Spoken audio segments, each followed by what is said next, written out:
expected approach time 3-4, approach button 17, the altimeter 2997.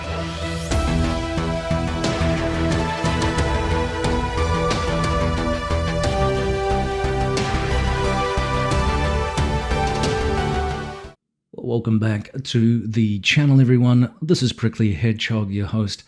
I hope this video finds you well, as always, as you tune in for another DCS SITREP. And last week's newsletter from Eagle Dynamics featured a couple of interesting things.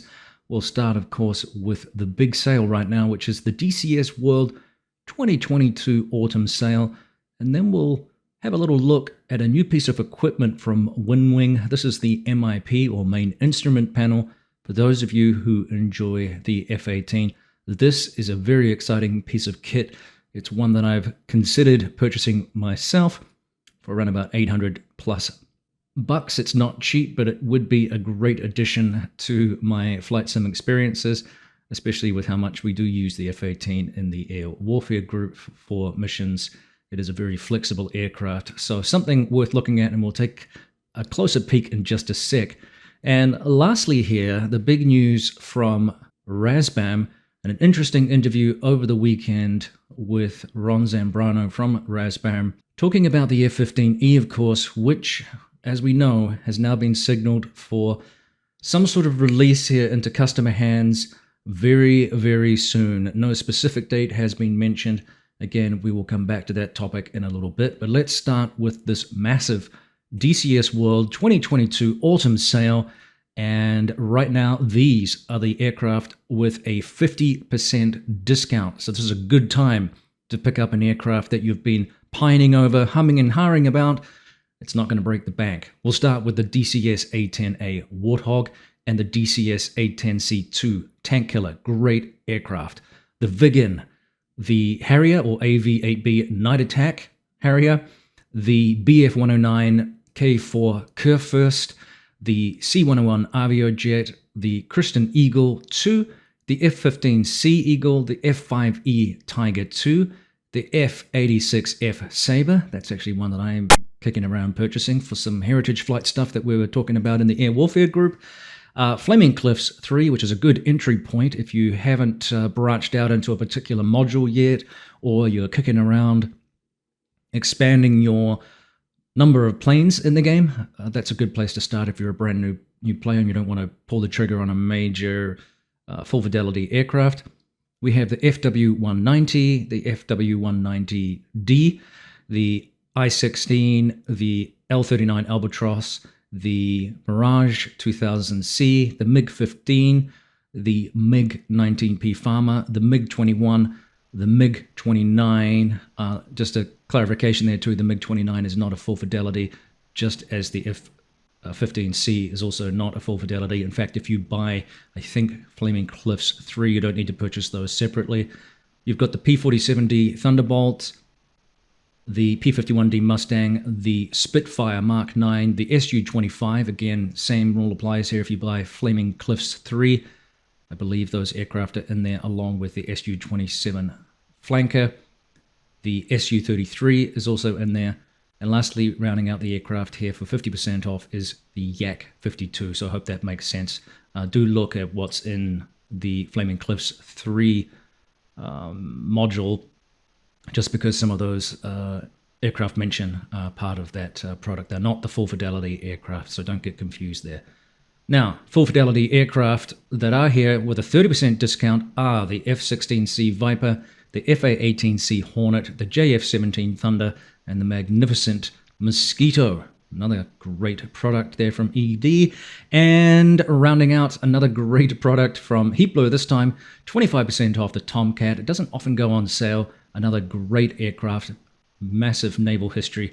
And if you've been watching any of Ward Carroll's videos lately, you probably would have seen a neat video with him and Nasty, who is a former Rear Admiral, retired now, and a former F-14 Tomcat pilot who was running through some of the tips, if you like, and quirks with the Tomcat, which was a great help for me. Always learning something from these former pilots and able to give you a little insight into how the aircraft works from a practical point of view, which is good stuff. Now, helicopters, we have quite a few in the game. So 50% off the Mi-8, the Gazelle, and the Huey. 30% off the hind. We also have some terrains here for sale on 50% off as well. Normandy, Syria, Channel, Nevada, and Persian Gulf. All of those are great maps. I really enjoy Nevada. I know a lot of people don't necessarily rate it all that much, but I quite enjoy Nevada. We use it a lot in the air warfare group for training because, well, it's just a great place to train. Moving on to some, I guess, add-ons for DCS World. We've got combined arms, the several navigation systems here for aircraft, including the C-101, the C-101CC, the L-39C cockpit. These are aircraft that don't have built-in digital systems, and this is an extra thing that you can throw in there. There's also one for the Mi-8 as well. And then lastly, rounding out that is the World War II assets pack. Kind of handy if you pick up one of the World War II maps, Normandy or Channel, and then you can put your assets in there as well. 30% off the Super Carrier, really exciting. And then we'll come down to campaigns, and there is a massive list here. So A-10C Red Flag campaign, A-10C Advanced Aircraft Training Qualification campaign, Basic Flight Training campaign, the Iron Flag Part 1 campaign, Operation Persian Freedom campaign, Stone Shield campaign, and rounding out the A-10 campaigns, the Tactical Training Qualification campaign, the Hormuz Freedom campaign for the Harrier, Black Shark 2 Republic campaign, Combined Arms Front Lines of Georgia campaign, F-14B Operation Sandworm. I should pick that up. I haven't played that one yet. Several for the F-15C. They are as follows: Red Flag campaign, Aggressors BFM campaign, and the Georgian War campaign. Red Flag 21-1 campaign for the F-16. The F-5E here has several campaigns. We've got Aggressors Air Combat Maneuvering campaign, Aggressors Basic Fighter Maneuvers campaign, Black Sea Resolve, and APOS 79 campaign. A bunch here for the F-18, the Aggressors BFM campaign, the Hornet, the Serpent and APOS Head 2 campaign, Operation Pontus campaign, Raven 1 campaign, and Rising Squall campaign. KA-52 Pandemic campaign, the L-39 Albatross, Cursant campaign. We have the Red Flag campaign for the Mirage here. Several for the Mi-8, the KA and KA-50, Memory of a Hero campaign, Oilfield campaign, and the Border campaign. MiG-21 gets some love here too. Battle of Krasnodar campaign, and of course the Constant Peg campaign, which I believe had some real-world input from experts in the area, which was cool. P-51 Charnwood campaign, P-51D High Stakes campaign, both those, they're P-51Ds, excuse me.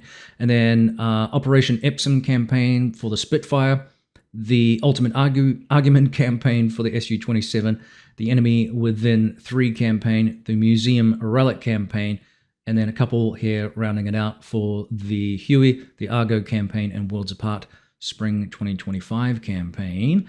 Campaigns with a 30% discount include the A-10C Operation Agile Spear, the Harrier Sky Warrior campaign, and FA-18C Operation Cerberus North. Lastly, 25% off for these campaigns as follows: the BF-109K4 Jagdflieger campaign, the F-14A Fear the Bones campaign, and Zone 5 campaign. Both cool campaigns, especially the Zone 5. That's a lot of fun.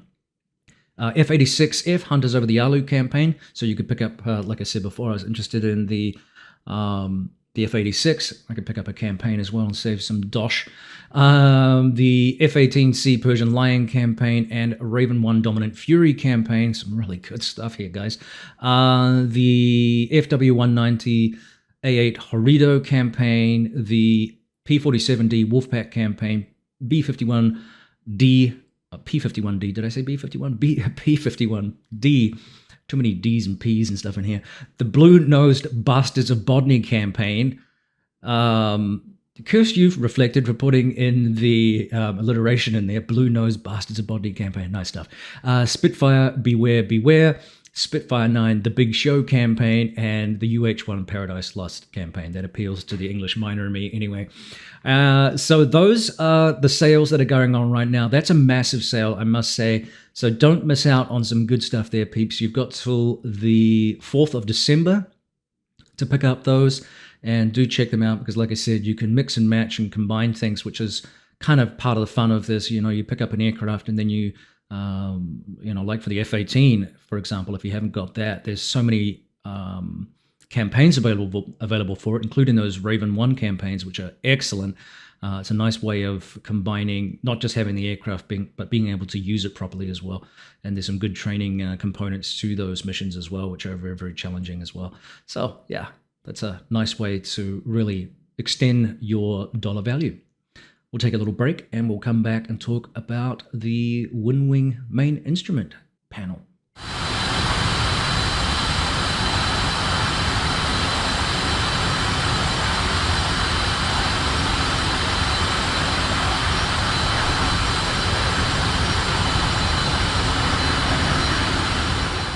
All right, well, as I said in the intro, Winwing have been working on basically what they call the main instrument panel, or MIP, which is a series of panels, genuine panels, for the legacy F-18C Hornet that includes the upfront controller, the HUD control panel, and 3 displays with working video screens that integrate with the cockpit displays in DCS world. This is absolutely fantastic, and I'm very seriously kicking around picking this up just because of how cool it is, although I don't technically need, the extra panels right now. So really am considering, just what I should do in terms of buying this, because it's so appealing to me right now. Now, according to the blurb here from Eagle Dynamics, standardized manufacturing procedures have allowed Winwing to accurately recreate the panels of a Hornet with precise industrial grade materials and highly accurate molding. For aviators with special requirements, Winwing boasts creative features such as hidden rocker switches, multifunction modal keys, 9x9 button arrangements, and various expanding button designs that allow for many configurations. The MIP has adopted a modular design that can be freely combined with other Winwing controllers.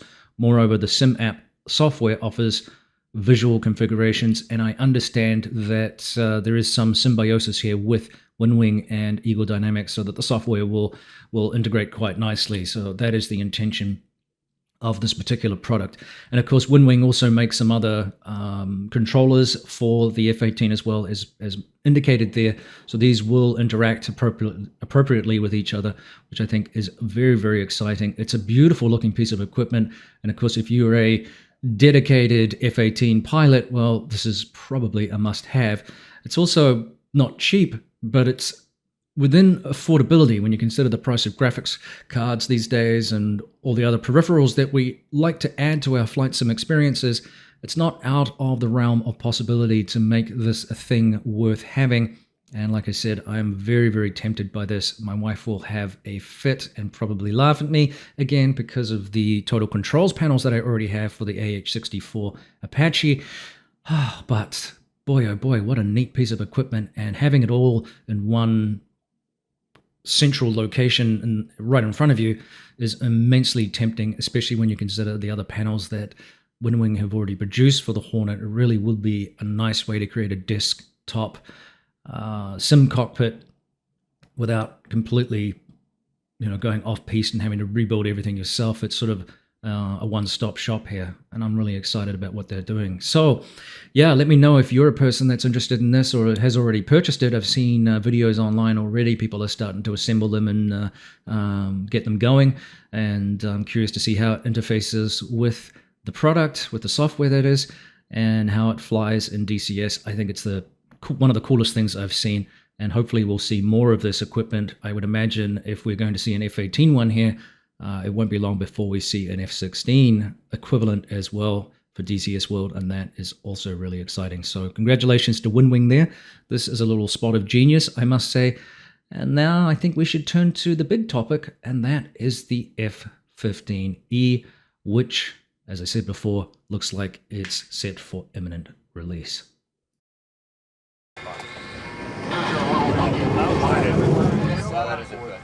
437. Run out. Nose 437. Stand by, Cat 1 440. Well, let's talk about this magnificent F-15, which we got a lot more information on from Ron Zambrano in a recent Air Combat Sim podcast, episode number 36, which also saw Tricker and Baltic Dragon interviewing. And of course, Baltic Dragon is working on the manual, the early access manual for the aircraft.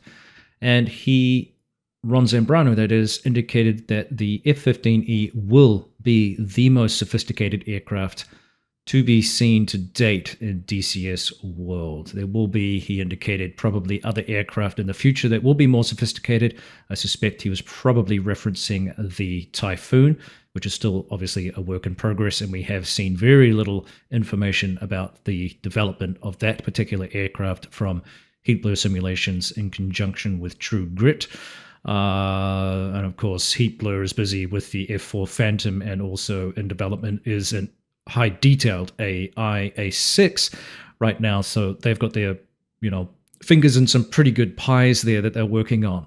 Nevertheless, the complexity for the F-15, he explained, was in terms of the sophistication of the aircraft with reference to the radar and the data interpretation needed to get the best out of that piece of equipment.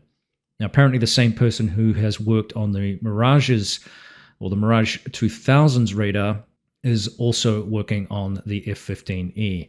He labeled it at this time as not perfect, but it is able to be used by the end user, which is exciting. Now, it is my understanding too in the interview that he has indicated that to get the best out of this aircraft, it will benefit from a dedicated two-player setup. That is, the Wizzo has quite a lot to do to really get the best out of the aircraft and enjoy the potency that the platform has to offer. And in terms of interpretation of data, as I said before, and also getting the aircraft set up for a particular mission. There has been talk, of course, of an AI similar to Jester, but this was rejected as too gimmicky and arcade-like for this particular aircraft, he indicated, and it will not be released. Any kind of AI will not be released in an early access product. And it seems that there will be some sort of AI system, obviously not Jester-like, that will be released at a later date. No specific timeline has been given for that.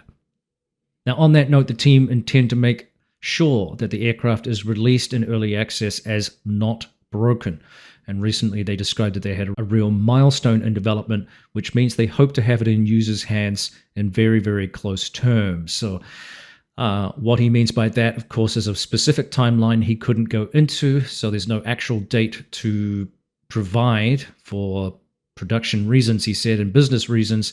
I suspect the product has to be turned over to Eagle Dynamics at some point for essentially assessment to make sure that the product passes muster as one that they are satisfied can be released into early access and represents basically quality assurance for ED as an official product.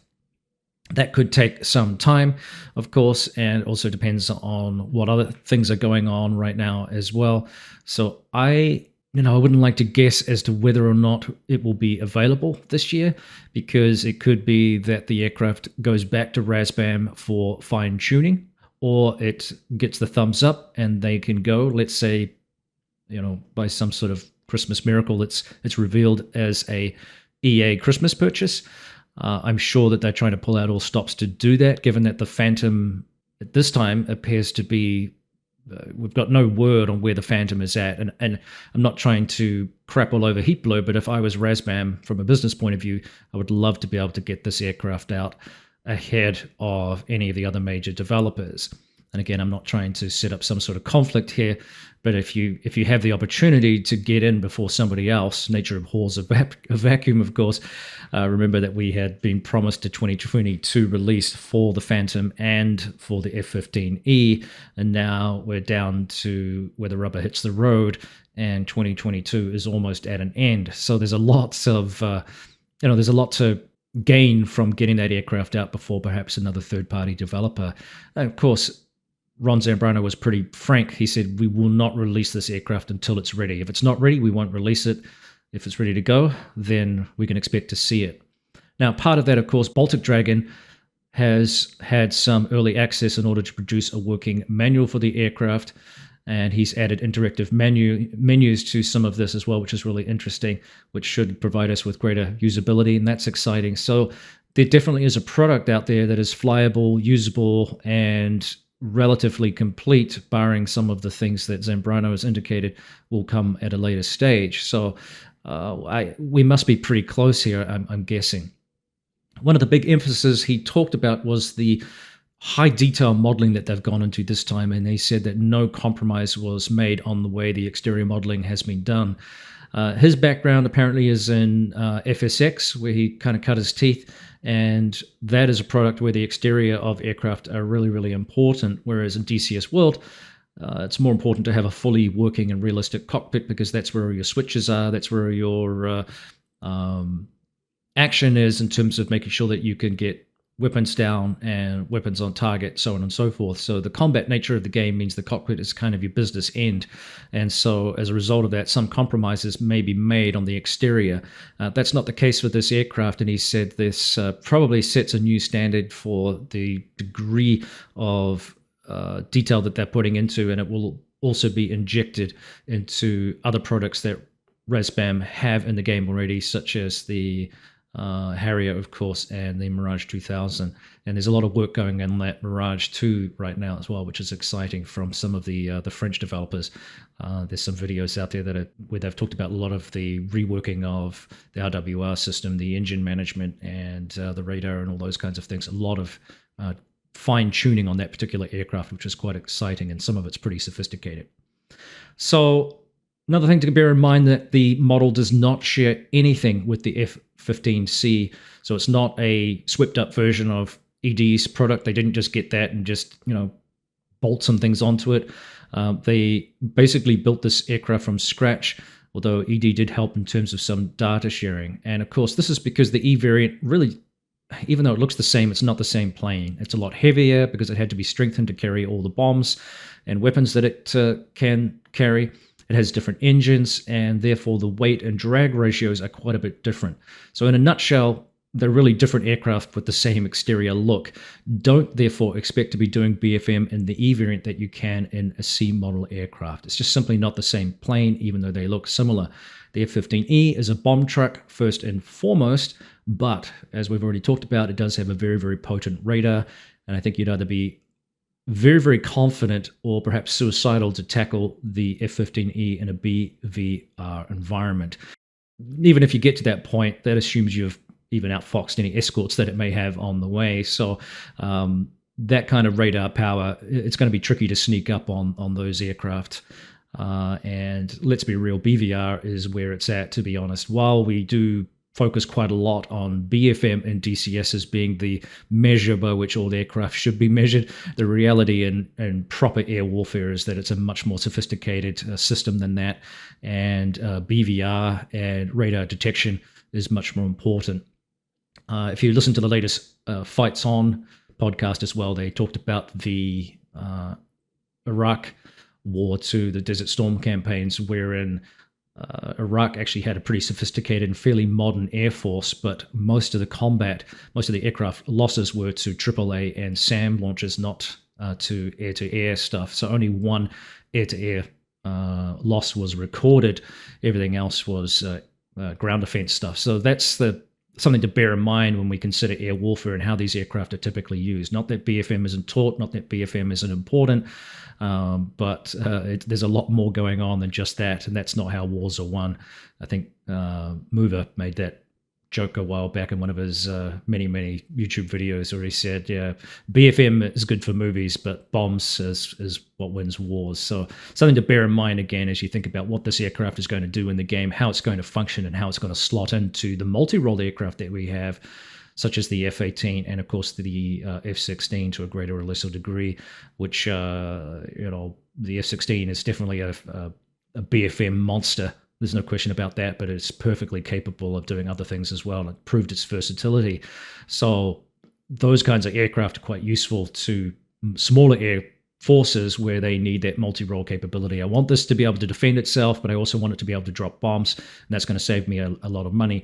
Larger air forces like the US Air Force particularly have the money and the manpower, if you like, to have aircraft doing specific roles, and the F-15E, is capable of being a bomb truck, while the F-16 and the F-18, as I said, are considered more multi-role and do those jobs very, very well. So it's kind of a cool thing. Well, I think that will do it for this week's episode of the DCS SITREP from me, Prickly Hedgehog, and I hope you've enjoyed tuning in. Let me know what you think about the F-15E, whether you're excited for it, what this means for you. Is this an aircraft that you're interested in? I certainly am. I can't wait to see it in the game. I think it's got a lot of potential. It's going to be a nice thing for virtual squadrons to be able to use in conjunction with, say, some F-16 escort or F-18 escort, even some, of course, F-15C escort roles, some siege stuff. Yeah, it's fun to see these aircraft. Go check out that podcast if you want to learn a little bit more about what RAZBAM said.